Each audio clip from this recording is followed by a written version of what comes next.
자, 선서 의무입니다. 자, 출석한 증인은 신문에 앞서서 선서를 해야만 됩니다. 밑에 조문 나오죠? 증인에게는 신문 전에 선서하게 하여야 한다. 이게 원칙이죠. 끊고 자, 원칙이라고 적으세요. 따라서 선서 없이 한 증언은 증거 능력이 없어요. 그게 판례입니다. 자, 밑에 조문에서 신문 전에 선서하게 하는 것이 원칙이라 했는데 예외가 있죠. 법률에 다른 규정이 있다면 그때는 예외다. 이게 시험 문제입니다. 자, 어떻게 나오냐면 이렇게 나옵니다. 재판장은 필요한 경우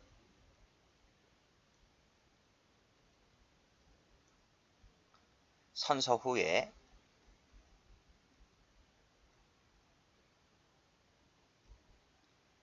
선서하게 할 수 있다. 이게 맞아요? 틀려요? 틀리죠?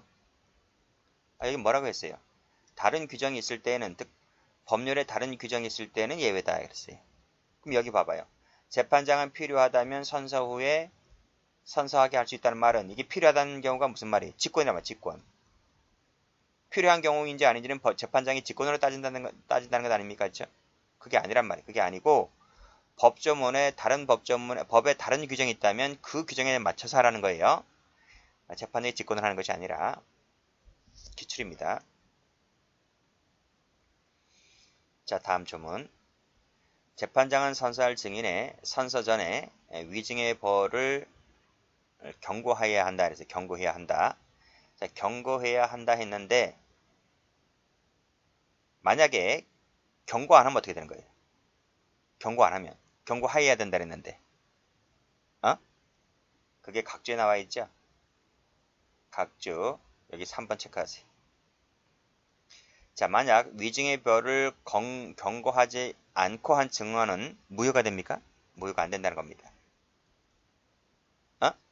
그 이유가 어디 나와 있냐면 다음 페이지에 있나?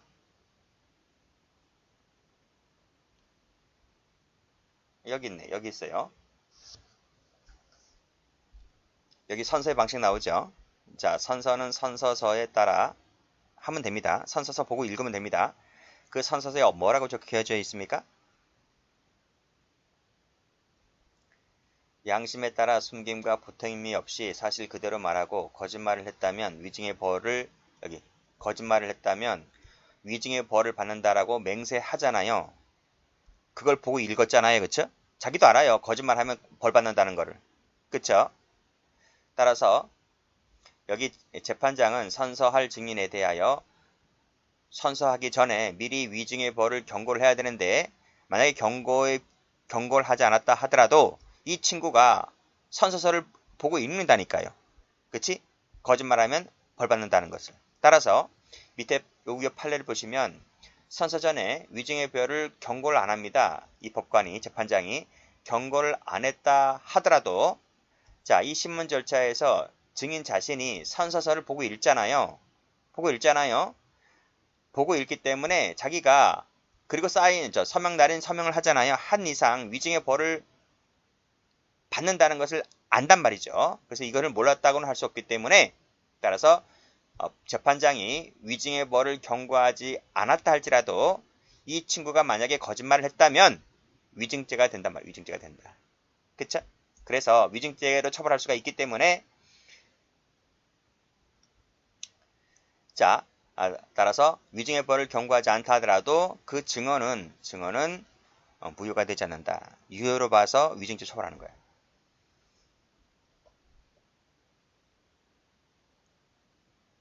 그런 얘기고 어쨌든 위증죄가 된다 이겁니다. 거짓말하면. 자, 됐고 그 다음에 나머지 건 보시면 되네요. 자, 그리고 또 여기 사망을 보시게 되면 증인에게 선서서를 낭독하고 기명 날인 서명하게 해야 한다 했죠?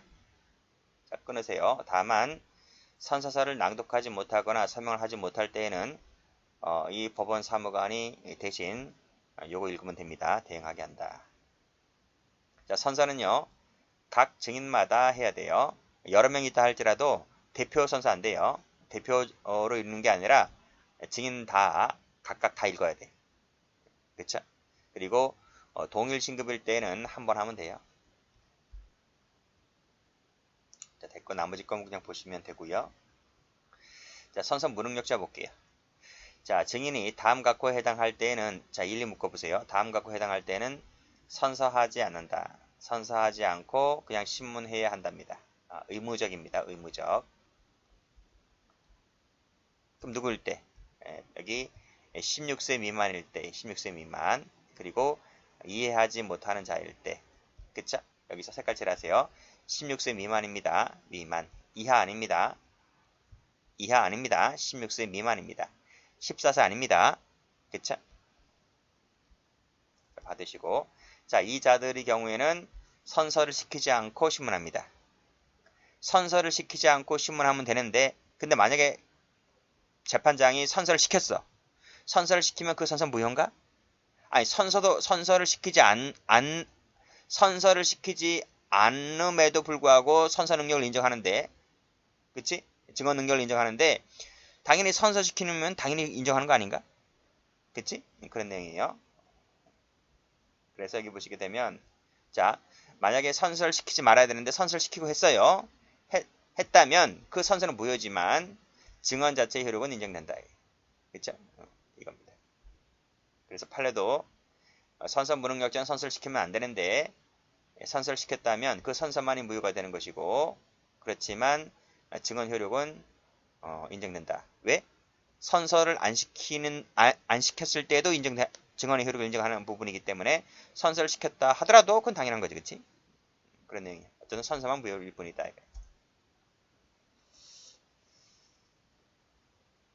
자, 됐고. 자, 위반의 제재. 자, 증인이 증언 없이 정당한 사유 없이 거부합니다. 이걸 거부하면, 그치? 거부하면 50만 원이죠. 50만 원 이하짜리 과태료다. 앞에서 뭐라 그랬죠? 전 시간에? 전 시간에 500이라 그랬죠. 근데 여기는 50만 원이에요. 그래서 색깔 칠하세요. 50만 원이다. 과태료입니다. 벌금 아니고요. 그리고 돈 얘기니까 즉시항고 가능합니다. 즉시항고 가능하다. 그리고 이 즉시항고 할 때 앞에서 설명했지? 뭐가 있다고? 집행정지. 여기는 뭐 굳이 안 적어도 되는데 집행정지효가 있다.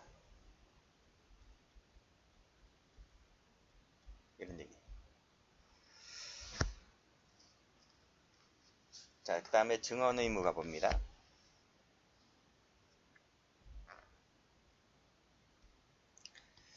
자, 증인은 사실 그대로 증언할 의무가 있다. 그랬고, 자, 밑에 증인에게는 증언 능력이 있어야 한다고 했고, 따라서 그 밑에 보시면 형사 미성년자라든지 선서 무능력자도 증언 능력을 가질 수가 있죠. 형사 미성년자 몇 살인지 알죠? 형법에 나오잖아. 14세 이하, 14세 미만자. 여기는 16세 미만자. 그렇죠? 14세 미만자나 16세 미만자도 증언 능력을 갖는 경우가 있다 했는데 그게 밑에 판에 나오잖아요. 여기 보시게 되면 증인은 증인 자신이 과거에 경험한 사실을 그 기억에 따라서 진술할 수 있는 정신적인 능력을 말한다 그랬어요. 따라서 이 기억 능력에 따라 자기가 기억하고 있는 바대로 얘기하면 됩니다. 그래서 유아 같은 경우도 기억하고 있는 바가 있다면 그 기억에 따라서 얘기하면 됩니다. 그렇죠? 이 유아라고 하는 것은 지적 수준에 따라서 개별적이고 구체적으로 결정하겠다 이런 말입니다. 밑에 판례 나와 있죠. 만 4세, 만 6세도 기억에 따라 진술할 수가 있기 때문에 이런 아이들도 증언 능력이 있다. 그쵸? 있다. 만 4세가 만 4세입니다. 만 4세. 우리나라 나이로 치면 6살, 7살 될 수도 있어요. 그치? 만 10살이다. 만 10살 된 아이도 즉 16세 미만자이기 때문에 선서 무능력자를 할지라도 의사 판단 능력이 있다면 증언 능력이 있다. 이런 얘기고 만 3세. 그렇죠? 만 3세. 여기도 만 3세.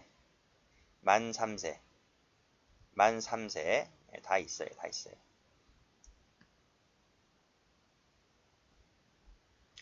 자, 됐고. 자, 161조를 보시면 위반 제재 나와 있네요. 자, 여기 증인이 거부할 때는 방금 읽었지? 방금 읽었잖아. 똑같은 건가요? 아, 이건 그거네요. 자, 보세요. 이거지, 이거. 이거 여기서 말하는 위반 제재라고 하는 것은 뭐예요? 위반 제재라고 하는 것은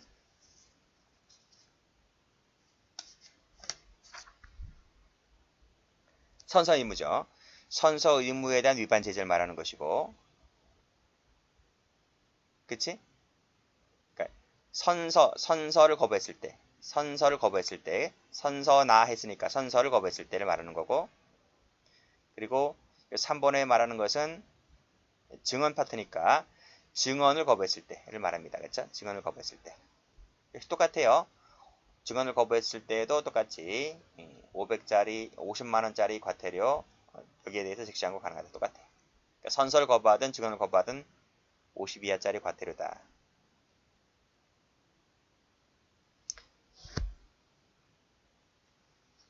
자, 다음 증인의 권리를 봅니다. 자, 1번 증언 거부권. 출석 자체는 거부할 수 있어요. 출석 자체는 해야 돼요. 출석 자체는 해라.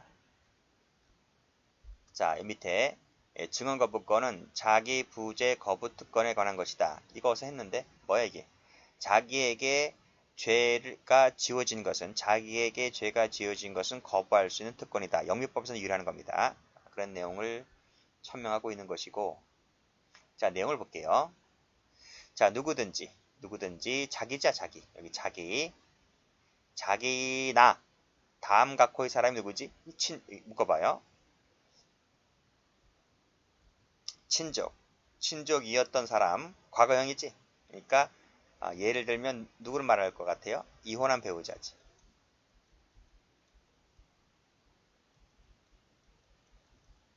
그 다음 법정 대리인, 후견 감독인. 자, 다시 한번. 누구든지 자기나 친족이었던 사람, 법정 대리인, 후견 감독인에 해당하는 자가, 그쵸? 여기 형사소추, 공소제기를 당하거나 유죄 판결을 받을 사실이 드러날 염려가 있는 증언은 거부할 수 있다. 이렇게 돼 있어요. 됐어요? 이렇게 하면 쉽죠? 여기까지 하면 쉽잖아요? 자, 그러면 다음 페이지 한번 가볼게요. 자, 다음 페이지 업무상 비밀 관련된 법조문 보여요? 여기서 끊어볼게요. 자, 쭉 눈팅하세요. 쭉 보시고 여기 단서에 이런 말 나옵니다. 다만 본인의 승낙이 있거나 중대한 공익사항의 필요가 있을 때는 예외로 한다. 그쵸? 이런 조문이 있어요. 우리가 형사법을 처음에 공부에 접하고 수십 번 강의 듣고 수십 번 복습하고 문제 풀고 해가지고 막판에 시험장에 갈 때쯤 되면 이러한 조문 어딘가에선 봤지만 이러한 조문이 있다는 건 알잖아요. 책 수십 번 봤을 것 아닙니까? 시험장 갈 때까지는. 그러니까 이런 조문을 본다는 것이 기억에 남기 때문에 처음으로 보는 지문이 아니라서 시험장 가서는 이런 지문을 본 적이 있기 때문에 시험장 가서는 낯설지가 않아요. 그거를 출제자가 노리는 거예요. 어떻게 노리냐면 이렇게 노린단 말이에요. 분명히 다른 조문에 이런 얘기 나오지. 이런 얘기 나온단 말입니다. 그래서 이것을 써먹는단 말이에요. 출제자가. 그래서 어떻게 써먹는가 하면 이렇게 출제를 한단 말이죠. 이 148조를 내면서 자, 누구든지 자기나 이 1번, 2번에 해당하는 자가 형사소추 공소제기를 당하거나 유죄 판결을 받을 사실이 드러날 염려가 있을 때는 증언을 거부할 수 있다 했는데 이렇게 쓰면 틀리단 말이에요. 다만 중대한 공익상 필요가 있는 경우에는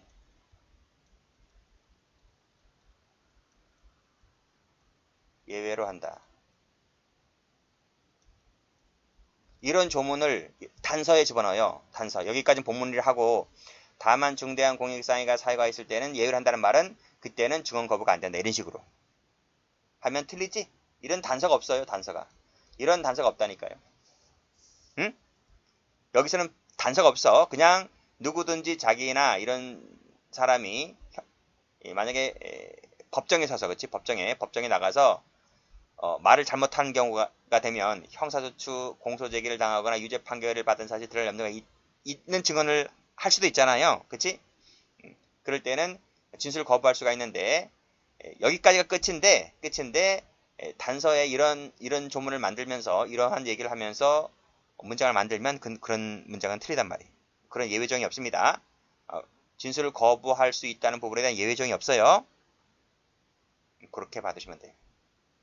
기출이니까 말씀드리는 거야, 기출이니까.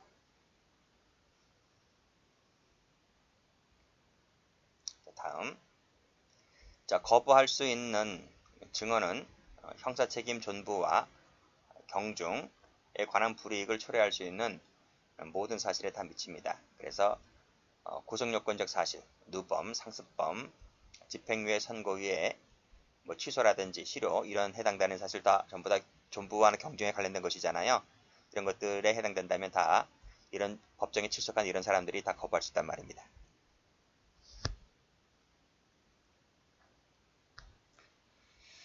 그러니까 법정에 나가서 말 잘못하는 순간, 그치? 자기나 이 친척들이 피해를 볼 수 있단 말이죠, 그쵸? 그럴 때는 거부하는 게 나아요. 거부하는 게 맞다.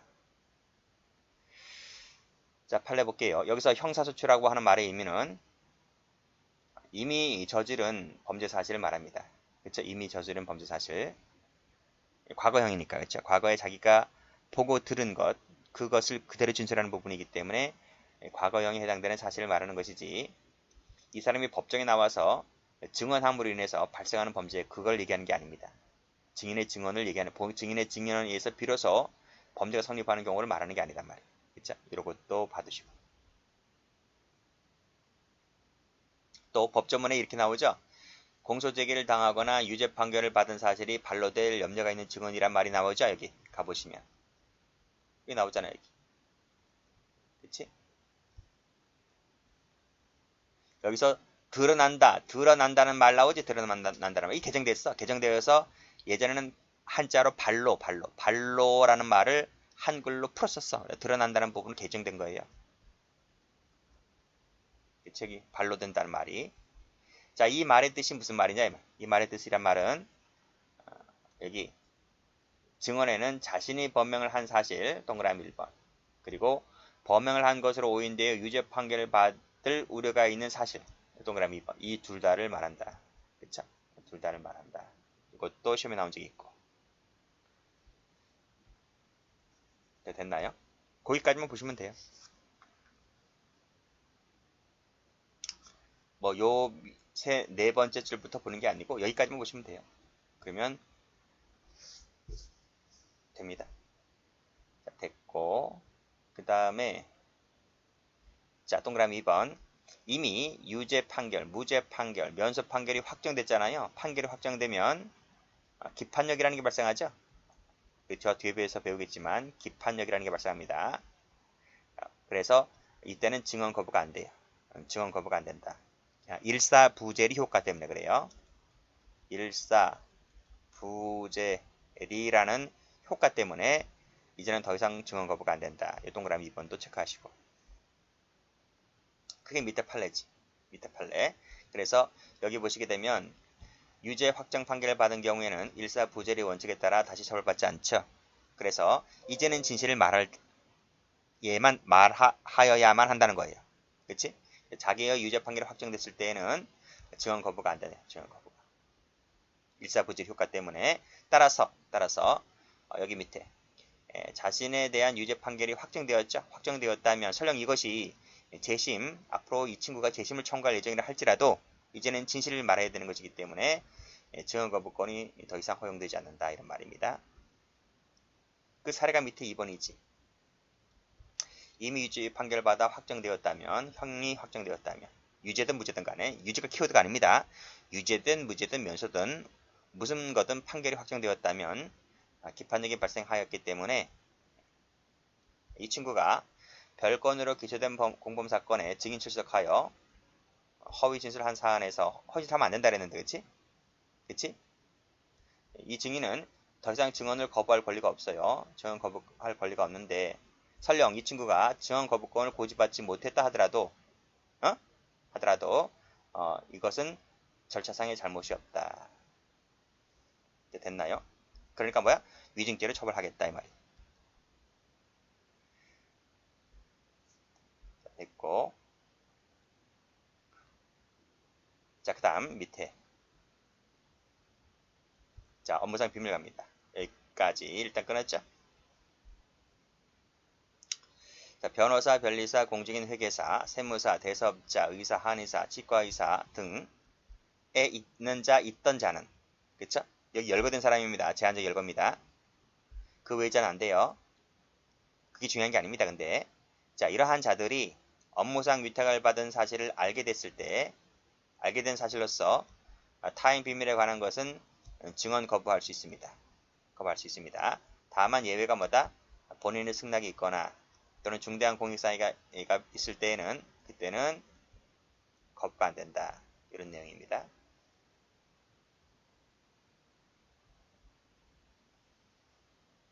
다음. 자, 증인이 148조, 149조, 그게 여기잖아. 148, 149가 어디 있어? 여기잖아, 여기. 여기 149지? 148은 여기잖아, 그치? 그래서 방금 148, 149 다 배웠어요.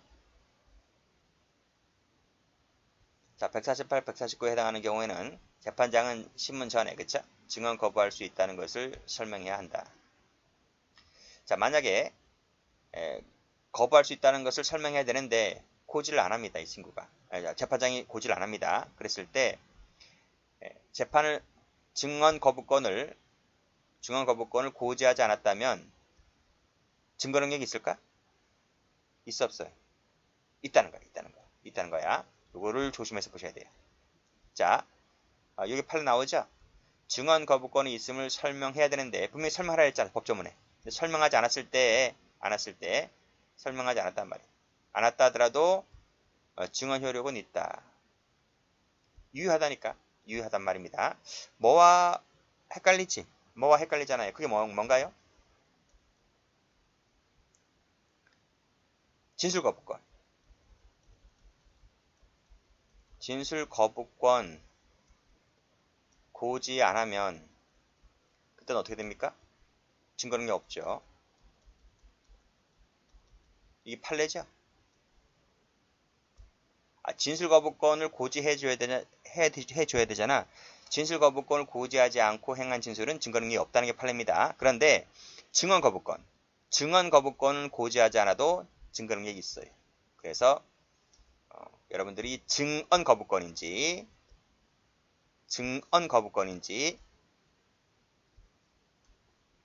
진술 거부권인지를 뭐 진술 거부권 다 아니까 증언 거부권은 고지하지 않더라도 있다는 것을 봐두세요.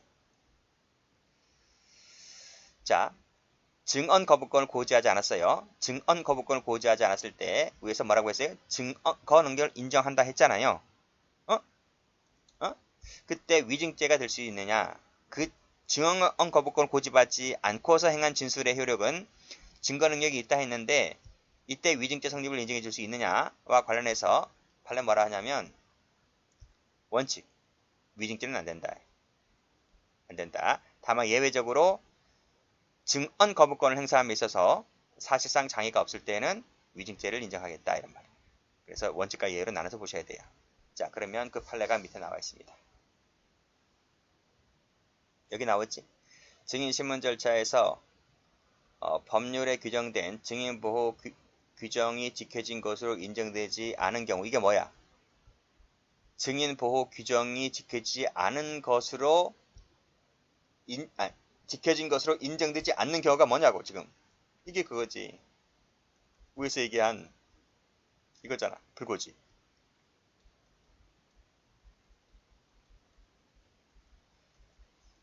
증언 거부권 불고지란 말이야. 그 얘가. 그치? 안 왔단 말이야. 거부권 고지하지 않았습니다. 근데 그래서 증인이 허위 진술했단 말이야. 허위 진술했단 말이야. 그러면 이것은 원칙적으로 뭐다? 위증죄가 안 된다. 안 된다. 끊고. 예외가 있다 했죠. 당해 사건에서 사실상 장애가 초래되었다고 볼 수 없을 때, 즉 증언 거부권 행사함에 있어서 하등 장애가 없음에도 불구하고 허위 진술했다면 그때는 위증죄가 된다. 이런 말. 그쵸? 그런 말입니다. 자, 그리고 여기 되는지 안 되는지는 전체적 종합적으로 고려한다고 나와 있고요. 여기서 보시게 되면 증언 거부 사유가 있는데 증인이 증언 거부권을 고지받지 못했어요. 못했다잖아요. 여기 못했다 했잖아. 불고지 받았다고요. 그렇지? 못했다고. 그로 인해서 이 증인이 증언 거부권을 행사하는 데 있어서 사실상 장애가 초래가 되었다고 볼 수 있을 때에는 그때만큼은 위증죄 성립을 부인하겠다. 그러니까 장애가 초래됐을 때. 그러니까 그게 있는 줄 몰라 이 사람이. 증인이 증언 거부권을 행사하는 것이 있는지도 몰라. 그런 애들 꽤 있죠. 꽤 있어요. 그래서 증인이 법정에 나오면 무조건 증언해야 되는 줄만 알고, 그래서 법관이 나한테 또 그런 얘기도 안 하고, 그래서 내가 그런 것도 있는 줄 몰랐고 결국은 뭐 어떻게 얘기할 수밖에 없는 상황이 되었기 때문에 거짓말 했단 말입니다. 그랬다면 증언 거부를 행사하는 데 있어서 사실상 장애가 초래가 되었다고 볼 수 있는 상황이 되겠죠. 그랬을 때는 설령 거짓말 했다 하더라도 위증죄 성립을 보정하겠다 이런 말이에요. 그렇죠? 여기는 장애가 있는 것이고 여기는 장애가 없는 것이고, 여기는 장애가 없는 것이고, 없는데도 불구하고 거짓말했다면 위증죄 성립을 인정하겠다는 거예요. 그렇지? 그러니까 장애가 있는 것인지 없는 것인지. 장애가 있다면 위증죄가 안 되고 장애가 없다면 위증죄가 되고, 이렇게 보시면 되겠어요. 됐죠? 자, 그러니까 여기서 좀 이 원칙을 좀 더 여기 나와 있긴 하지만 예외라고 하는 부분에서 장애가 없다면 위증죄가 되고 장애가 있다면 안 되고, 그렇지? 그러니까 여기는 뭐다? 여기는 장애가 없는 경우를 말하는 거겠죠? 원칙 같은 경우는.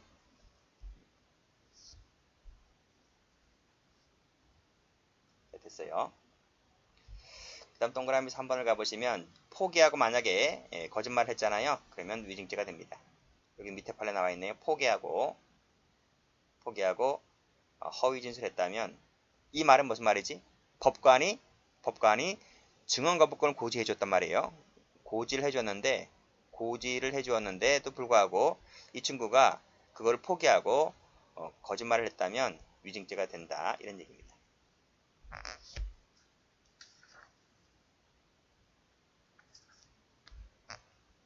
됐고, 자, 만약에 이 친구가 포기하고 증언을 할 수는 있어요. 그쵸? 할 수는 있는데 만약에 거부했을 때는 그 거부 사유를 소명하면 됩니다. 그리고 포기하고 했다면, 만약에 진실이라면 위증죄가 안 되겠지만 거짓이라면 위증죄가 된다는 얘기죠. 무조건 포기했다가 처벌되는 게 아니라, 그러니까 앞에 거는 포기했고 허위 진술했기 때문에 처벌받는 거예요. 포기했고 진실을 말했다면 처벌되지 않는 것이고, 포기했다는 것만으로는 처벌되지 않는다. 자, 마지막으로 뭐가 있습니까? 비용 청구권 나와 있네요. 자, 법정에 나온 증인은 법에 따라 여비라든지 일당이라든지 숙박료를 청구할 수가 있고, 그렇죠?